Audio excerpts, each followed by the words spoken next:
Bienvenue à jour 16. Yeah, I think it's 16. 11, 12, 14. 16, 14, 15, 16. Yeah, it says, that's it.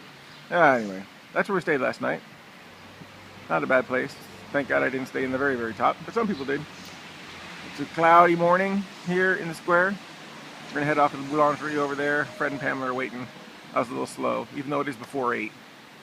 But yeah, try and get some breakfast, some coffee. That'd be great.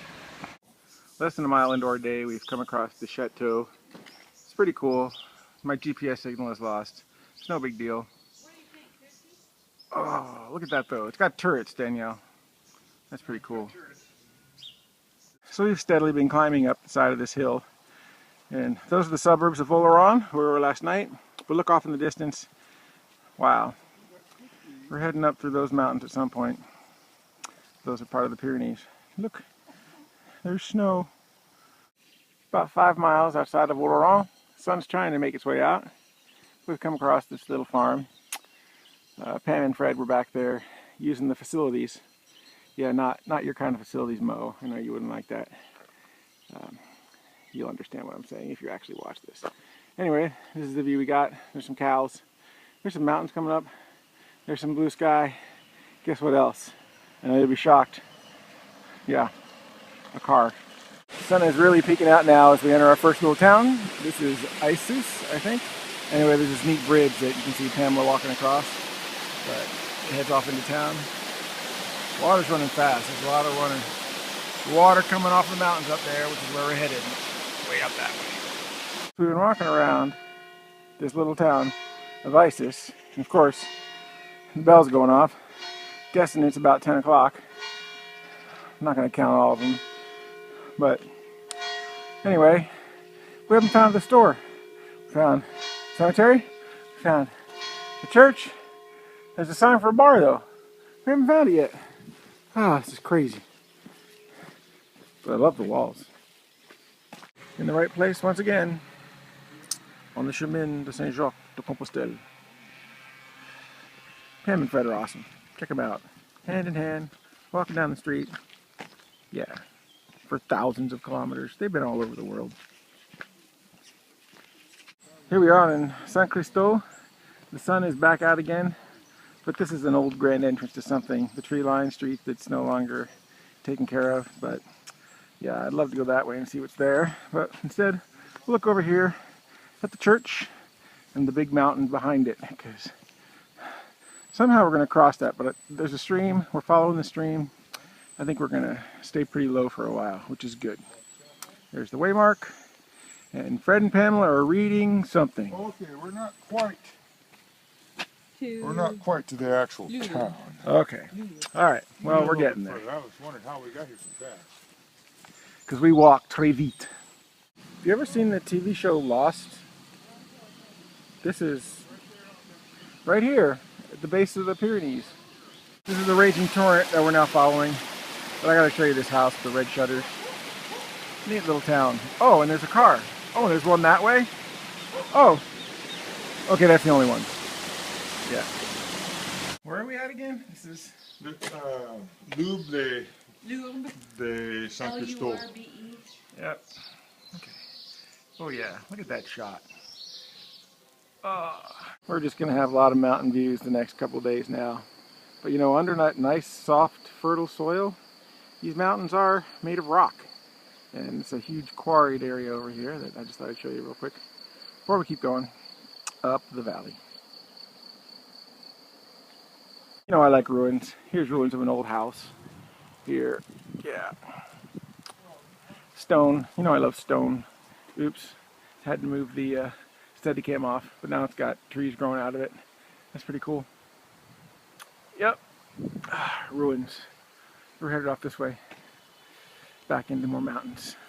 Along the valley. Beautiful weather. If you can hear that, the hills are alive.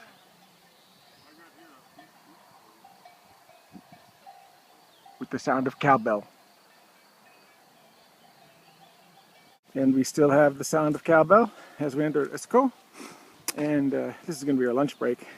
We were actually out watching someone deliver bread And in the boulanger car, they actually had some pizza. So we bought pizza.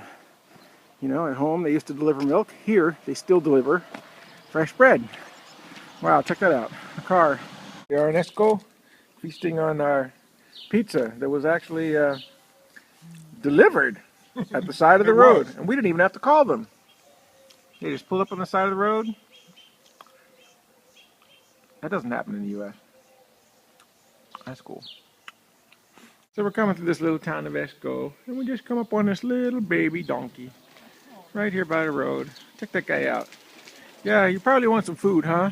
I just gave all my extra food to the dog. You like pizza? We had pizza, but you don't look like a pizza kind of guy. Sorry, dude. See ya. I know you've already seen like 3 shots of this town, but this is kind of cool. That's one of the streams and the mountain that runs to the other side. We're going off up into that valley up there. Between that peak and that peak. That way. Along the river, this is where the train comes across. It's pretty cool old train trestle made out of stone. I wonder if you call that a trestle since it's made out of stone. Anyway, we're along the road right now because it's really, really, really muddy on the other side. We only have about 4 or 5 kilometers, so a couple miles along the main road. We'll be good. We just came out of there. You can hear the river in the background, but this village is just nestled right here against the river. And that's the whole thing. Look, that's somebody's hand. Oh, sorry. Well, the sun's above us, but this place, this is where we're staying. This is pretty awesome. And you just look off into the mountains over there, and they just go off. Yeah, just wedged right here in this valley, this little town.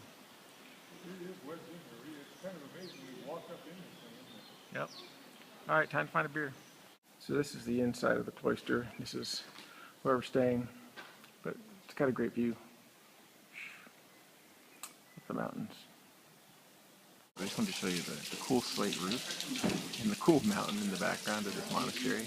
But what really got me was, okay, there's the slate roof. Now what do you think's under that slate roof? Well, you get a great view of it right here. It's the same slate roof, and you can just see the slate and wood slats. You can see some light up there too. No Tyvek, no any other kind of treatment, nothing, just the slate and wood. And wow, I mean this is pretty cool. I like stuff like this. I mean, just look at that. Wood and slate, and it keeps the rain out for the most part until you replace the slates. Anyway, I just thought that was cool. I thought I'd share it with you.